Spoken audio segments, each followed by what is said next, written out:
Hey all, welcome to SLB Basement Bourbon Bar, and as promised during our Crown Royal video, Trenton has delivered today I always deliver. with a Jameson tasting, as he said he would do in the Crown Royal video. I was a little surprised with the Crown Royal to begin with. Yeah, in terms of how good it was, or like how not bad it was? Yeah, not how it wasn't really that bad, to tell you the truth. I agree, yeah. I know a little bit more about Jameson than I would ever know about Crown Royal, so I will say that. I'm not a Jameson I'm not a specialist in that category of Irish whiskey. I'm not that, but I know a little bit about it. Well, that's good, because I know nothing. I've never really had any of the, kind of the flavored things. Yeah. But, some of their basic whiskey I had, and I think it's pretty decent, and it's pretty cost effective. Well, the only Jameson that I've ever had is just like the standard one, and it's not something that I'm drinking straight. You add some pickle juice to it, you go full send for a pickleback shot. That's really the only. There's nothing better than that, too. That's good stuff. It's actually pretty good. I like it. So I didn't even know what offerings they had, so I texted Harry. I said, "Hey, how many Jamesons do you have?" And he said, "Probably 6 or 7." I was like, "I'll take them all." So I went and picked them up today, and I didn't know really what I was getting into, and I got the box home, and this is what was in it. Minus this one. Kurt will tell you a little bit more about that one here soon. But if I'm correct, in my head at least, like Crown Royal, Crown Royal, Will Jameson 2, and Johnny Walker, who we also did a kind of a review on.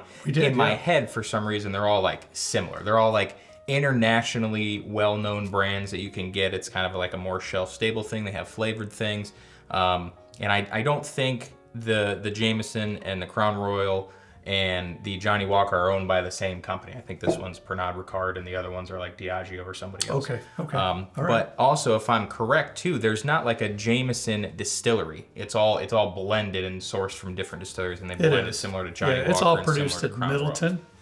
The Jameson's all produced at Middleton. I do know that. Oh, okay. But you're right. A lot of it's sourced. There's a lot of it's it's blended single pot whiskey with grain whiskey. Okay. Those kind of things. It's more of like, Jameson is more of a brand. It's not a distillery. Same thing with Crown Royal and Johnny Walker. But I haven't tasted any of these apart from the first one. Love it. And I'm kind of excited. Yeah, well, let's do it. Let's start with the first one. Let's start with the basic. And I wish you could see what's going on behind the bar. There's 14 glasses back here. It's insane. Actually, I'll take a picture right now, and we'll use this picture in the video. There we go. There we go. Yeah, we'll be lucky to keep all this straight. And I better have something to eat right after we get done with the show. Yeah. That's probably a good idea, too. I don't know if it's just because I associate this with the pickleback, but I get some like brininess. Yeah. Or so like saltiness, like pickly. It's light aromas. It's pleasant aromas. I get just a real light, fruity type floral maybe note coming out of there. Nothing harsh. Really nice. This was $27.99, by the way. It honestly kind of reminds me of like a flat Sprite. Sure. I do get a little bit of a citrus in it. Yeah. And it's just, it does have a little bit of the grain though. I'll say that. Yep. 80 proof. I assumed it was, but I double checked.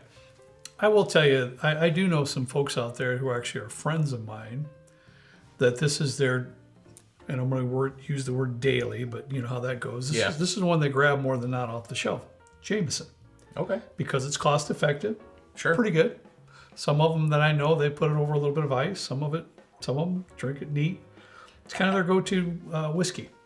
I actually kind of like this. Actually quite a bit. I think this is a solid. Would I go out and use this as my daily drinker? No, but it's something that I honestly could probably drink on occasion. What would be really cool is if they did this at cask strength. Oh, here we go. By the way. No, but I think this is really, really solid. Yeah, it is. I mean, it's for the money, guys. Come on, for the money. Do you use that in any cocktails, the Jameson? I haven't. Okay. I personally haven't. Okay. And I'm sure you absolutely can, and I'm sure there's actually recipes out there that call for this as their base spirit. I'm sure there is. Well, if you're watching, and I assume that if you're listening to my words that you're watching, if you use the Jameson for a cocktail, let us know in the comments. I'd be interested to kind of whip one up and kind of see how it is. Yeah. Because I do actually like the Jameson quite a bit. This next one we're going to taste is my personal favorite from the Jameson lineup. Huh. Did you know that? No, I didn't. The Black Barrel? No? Black Barrel is going to cost you just a touch under $40. That's about $10 more than your basic Jameson release. It's just a little bit more complex. You still have the blend of grain whiskeys with the single pot still whiskey, but there's some ex-bourbon in there, there's some ex-sherry in there, and then after all that, they actually age it a little bit more in some heavily charred ex-bourbon barrels. So it goes through a little bit of a maturation process that adds a little bit more flavor to the whiskey. If you were to like leave out some raspberries on a rubber track outside for a while and then eat the raspberries, I get a little bit of a rubbery note in it, but I do get some like nice fruity tones, like a berry tone. Keep in mind, you're kind of on the right track there, and you probably don't even realize it or know it, but I'm sure that rubbery type note you might be getting is due to that extra aging and that extremely heavily charred bourbon barrel too. That's true. The influence of that ex-sherry in this is giving you a little bit of those raspberry notes. I like that, and I'm glad that you kind of asserted my correctness in the rubbery note. Well, yeah, and to me, it's more of a heavy barrel note type thing, but I get where you're coming from. I really do. I know how you relate things to rubber, asphalt, those real life objects and situations. Sure. There is quite a bit of grain on the nose, which I'm not mad about. It's like a toasty grain. It's kind of nice, like it's like a dry cereal. Yeah, and you're gonna get that. There's grain whiskeys in here.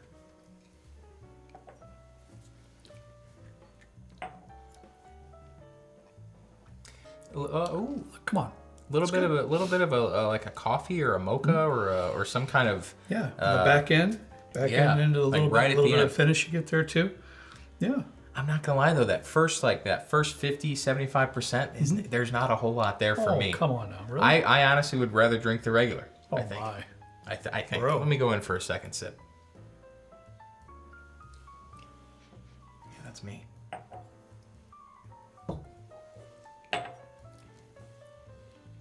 Okay, second sip's a little better. A little bit. Ooh, I like the mouthfeel though. It's pretty viscous. Yeah, it's a little bit more than the regular release. It's just, to me, it's not leaps and bounds. It's not head and shoulders over the regular release. But to me, it is.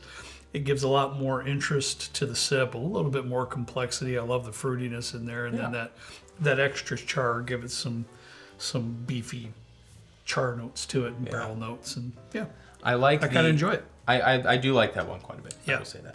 This one here now was a gift, and this one was actually purchased at the on-site.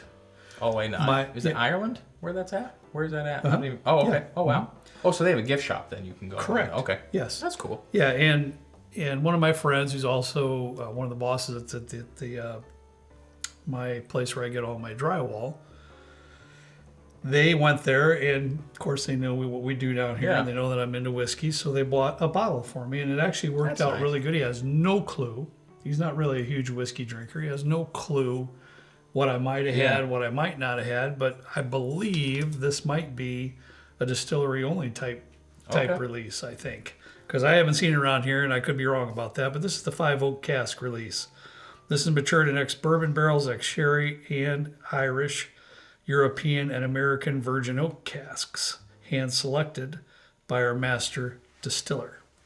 Now, I obviously would have no clue how much this cost, so I don't know. This was truly purchased overseas, and it was very nice. His name is Eddie, so it was very nice of Eddie to get this while he was on vacation with his family.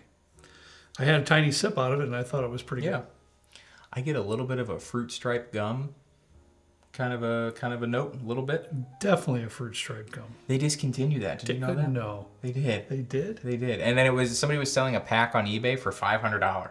Yeah, my dad used to have fruit stripe gum, and he used to also, I don't know, some of the old timers might know too, that blackjack gum, that black licorice gum. Ooh, yeah, that doesn't sound good. Well, he liked it. Did he? Yeah, I'd steal a piece every once in a while. I didn't know you liked black licorice. Yeah, at times. Okay. At times, but not. I can't sit down and eat a whole handful of black licorice. I have a few pieces and I'm good. Ooh. That's really giving me like American single malt vibes, but just toned down a bit, like a Stranahan's type. A lot of oak influence on this one, but in a good way. Yeah. It's really in a good way. It's not a yucky oak of any It's got a little bit of like a gummy, like a gum, like a bubble gum aspect to it a little bit. Yeah, kind of on par with the Fruit Strike a little bit, but it's got this really nice like malty, which I'm surprised I'm saying because I feel like a couple years ago I would have kind of turned my nose up at it and been like, yeah, that's not for me. I thought it was pretty darn good. I appreciate it, Eddie. Thank you so much for the gift. All right, Trenton.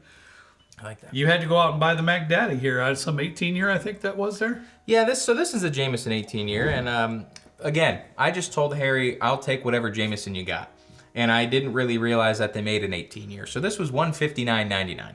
Oh, jeez, Trenton. You're welcome. This is 92 proof, so it's a little bit of a step up compared to. Wait, no, this was 92 proof. Also, was this 80? Yes. That's 80. Okay, so this is also 92 proof. 18 year, this is triple distilled. I don't know if that's the same with everything else from Jameson, but yeah, go big or go home, I guess, right? Yeah, I'm going to look at the label too. I know Kent and Caleb. Ooh. That's my brother and his son. Kent and Caleb had a bottle of the Jameson 18, and I think I had a taste of it, but it was so long ago, I just don't remember anything about it. Yeah, I see non-chill filtered on here. I've never owned a bottle. So well, it's your lucky day because I'm going to let you keep that one. You can display it proudly on your shelf. All it says here is an exceptionally balanced blend of distillates matured in hand-selected American and European oak barrels for a minimum of 18 years. All right. I was trying to see if this was all single pot still whiskey or still a blend of single pot still and grain. And okay. I'm not sure. Okay. Yeah, as usual. Doesn't say on the label. I didn't read into it. I was not. I looked a little bit into some of this stuff, but I was not expecting the 18 year to be sitting on the bar top. Well, if I could have found another one, I would have. When we did the Crown Royal video, I probably would have gotten another Crown Apple 23. But we all know how that. Oh, come on! Don't do that. We all know how that went. Honestly, I get a really nice Skittles note on this. Confectionery, sugary, like a maceration of a fruit. A little bit of a sugary, buttery cookie type note to like it. those Danish ones that come in the blue tin. Yes. Dude, those slap. Yes. I actually buy those on Amazon. Exactly what I'm talking about. I like those. Yeah, like that your granny might keep the sewing kit in and everything. Yes. Yeah. Exactly. The spools of thread, and needles, and you go in thinking you're going to get a cookie and it's freaking thread. Like in my day, well, I don't know if they still do this or not, so please forgive me. But back in my day, all the ladies in that time frame had that tomato-looking pincushion with all their different needles. Bet has one of those. That's what she talking does. about. Yep. My mom did too. Yep. Of course. Good times. Of course.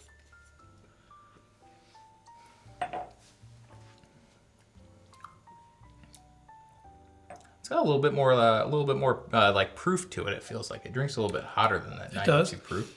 Definitely a little bit more viscous, and I think that probably has something to do with the non-chill filtered. Definitely more viscous than the first three options that we tasted. Yeah. It's a little more creamy. Definitely a lot more creamy. I would have loved to get a little bit more evolution of flavor coming out of something that's going to cost you $160. Yeah. To me, it's just an upgraded version of the basic Jameson release, to be honest with you. It just doesn't really have a whole lot of allure for me to run out and get one. No.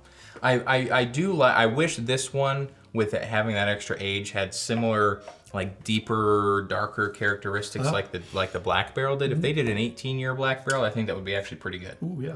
Also a cask strength, but and non-chill filter. And non-chill filter. Yes. Yeah. I think that could be a hot seller too. Yeah. But yeah, not super impressed with the 18. Not bad. But it's not bad. No, I'm not saying that at all. No. All my comments are in the comparison of how much it cost. Yeah. That's where I'm at with it. So I would buy this for like $80. I think it's pretty good for an 18-year Irish. I'm positive I've got 8 or 10 Irish whiskeys up there that are probably in the $50 to $70 range that will take this to task. Yeah, big time. I can see that. So, anyways, all right. Well, we're moving on. Okay, so flavors. Now, there's a couple of them here. I'm going to promise you something. There's a couple I'm not really too excited to taste. But yeah, he's not. Trenton's always a trooper when it comes to these things, so I have to as well. What we got first, pal? This is orange. I think all these were. That's one that you're not in favor of. I hate orange. These are all, I think, $27, $28. $28.99, $27.99, something like that. Okay, and I'm sure they're all 80 proof. Yeah, dude, this is like sickly orange. That's like Orange Crush on a whole other level. This is another old timer thing, but those baby aspirins. This is legit. I wouldn't know it. Legit. Orange, the baby aspirin stuff. Yeah, it's heavy. I'm really honestly not looking forward to trying this. And not even a real citrus type to it. It's fake. Nah. No. That's rough. Can't say that I'm a big fan of that one. Really. I like orange notes. I know Trenton. That's one thing he doesn't really like, and I get that. But to me, it's too chemically driven here. That's what I don't get though, because it says it's Jameson Irish whiskey with natural orange flavors. It doesn't say anything there about being artificial flavors, but I do get a little bit of a chemically type of a note. Smooth whiskey with natural zesty orange flavor. Maybe it's the zestiness. Yeah, I can say with confidence that I'm not a huge fan of that one. Yeah, I'm not either, and I don't mind orange flavored anything, but that's. I don't know what we're gonna do with. I don't know what we're gonna do with this one, and also the rest of these. Next, we have an IPA, which Kurt is not looking forward to. They're going over to his house. I smelled the IPA when we were pouring it, and I do like IPAs. I like the IPAs from like Three Floyds, and I like the Voodoo Ranger IPAs and stuff, hazy IPA, like that stuff. It's all pretty good. I'm just not a beer drinker. For those of you that may be new, I know folks have been around for a while. They know that I'm just not a beer drinker, in general. So, I have found out though, Trenton, on that trip that we took, I think to Georgia, that I'm a little bit fond of a sour. Oh yeah, you had that sour. That wasn't bad. That's the first time I've ever seen him drink a beer. And it wasn't like it was a smaller portion, but it was actually not bad.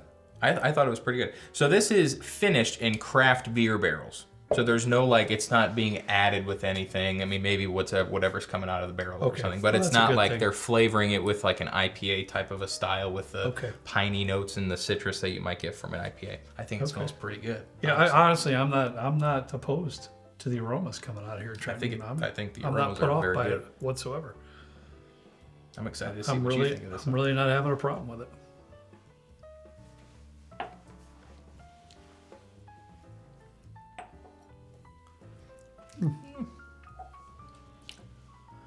I don't dislike it. I don't like it. How's that?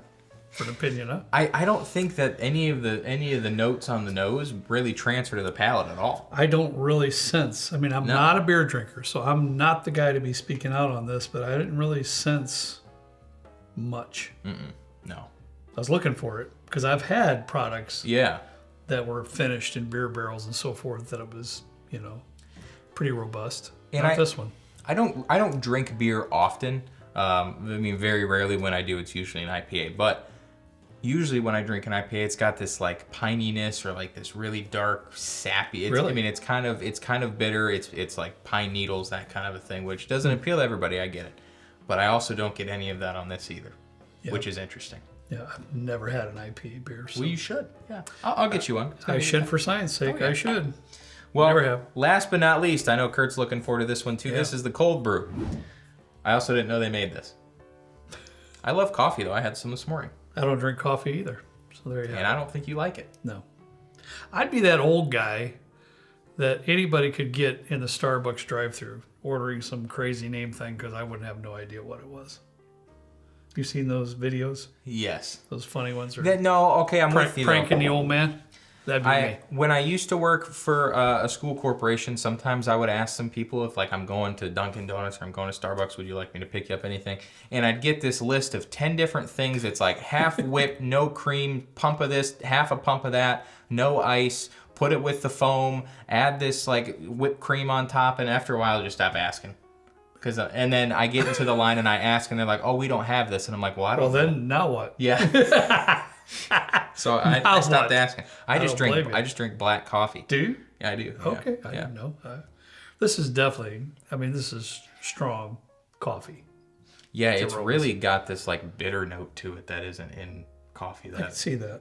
But it says that it's coffee note. Yeah, it says it's infused with natural cold brew coffee flavor. Okay. Whatever that means. Oh. With notes of toasted oak and dark chocolate. I can get the dark chocolate on. Okay, I know what it reminds me of.